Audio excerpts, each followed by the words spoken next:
Area of responsibility, linggo ng madaling araw. Huling namataan ang bagyo sa layong 805 kilometers silangan ng Eastern Visayas. Tumakas na po ito ng isang severe tropical storm na taglay ang hangin 95 kilometers per hour malapit sa gitna at yung pagbuso ng hangin umabot ng 115 kilometers per hour. Mabilis na kumikilos ngayon ang bagyong pakanturan sa bilis na 20 kilometers per hour.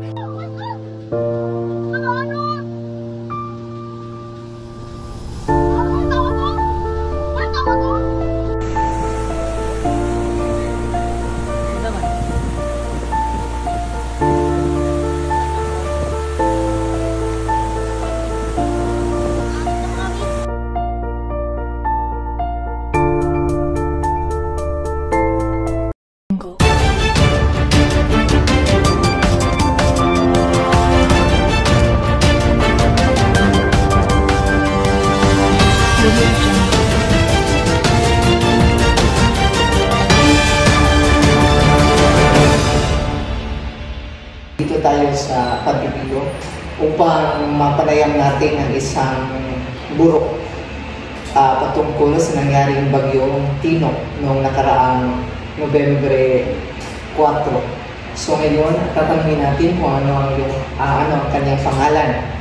Hello, magandang araw sa lahat. Ako nga po pala si Jeremy Alba, 23 taong gulang at nakatira sa Barangay Mantiha, Dinaw City. So ngayon, ano ang mga paghahanda na iyong ginawa noong nalaman mo na may paparating na bagyong Tino?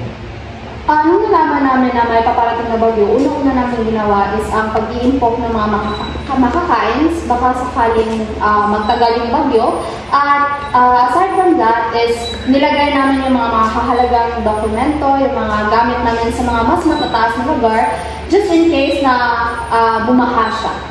Okay. No? Mas mabuting mag-impok tayo para hindi tayo magutom sa pagdating ng bagyo. Binipining Alba, noong nanalasan na ang bagyong Tino, ano ang pangyayari na iyong naranasan? Nung naranasan na yung bagyong Tino, isa sa hindi ko makakalimutan is yung malakas na ulan.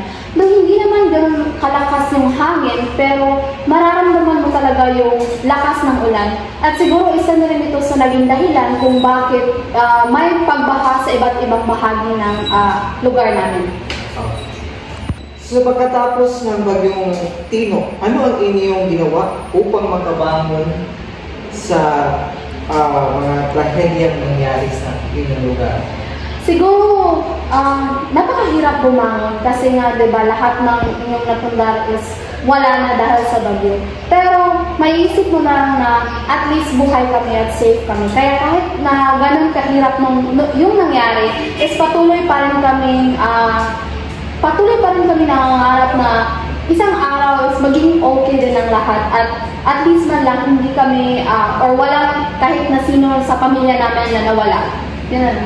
Mayroon bang tulong na dumating sa inyo ang gobyerno o may tulong bang naibigay ang gobyerno sa inyo o pagsisimula muli? Meron naman kami natanggap galing sa government ng mga tulong, mga pagkain, bigas, at meron din mga non-government agencies na nagbigay ng mga cash para makabangon din kami ulit. At sila din yung naging reason kung bakit paunti-unti is naging okay na rin kami. Panalaman natin na sa mga karating lugar ng ating bayan ay may mga taong namatay na wala ng buhay, na wala ng pamilya. So ano ang iyong masasabi sa mga taong nawala ng pamilya o nawala ng buhay?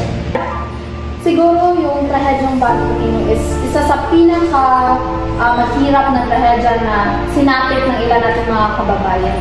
At ang mensahe ko lang dun sa mga tao na nawala ng mahal sa buhay is patuloy na lumaban dahil hanggat may buhay may pag-asa. Kaya pa natin bumangon muli despite sa mga naging nangyari dahil mahalaga pa rin ang buhay kahit may mga trahedya at mga pagsubok na dumadaan.